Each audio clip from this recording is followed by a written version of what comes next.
8 Jones ఉండబోతున్నాయి. ఏంటో 8 జోన్లు? Artificial intelligence city, life sciences hub, health city, sports hub, electronics and advanced manufacturing zone, education and university zone, residential zone, mixed and entertainment zone. ఇవి ఈ 8 జోన్లు. వీటిలో life sciences హబ్కి ఎక్కువ ప్రాధాన్యత ఇచ్చారు. ఏకంగా 4207 ఎకరాలు కేటాయించారు. ఆ తర్వాత ఎలక్ట్రానిక్స్ తయారీ జోనే పెద్దది, 3642 ఎకరాలు ఉంటాయి. ఇక హైదరాబాద్లోని ఎక్కడి నుంచైనా ఈ 4th సిటీకి చేరుకోవడానికి బ్రహ్మాండమైన కనెక్టివిటీని ఏర్పాటు చేస్తున్నారు.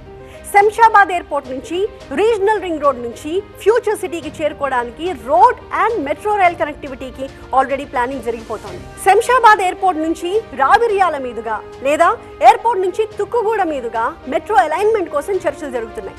వీటితో పాటుగా water, current, drainage system, internal roads, banks, schools,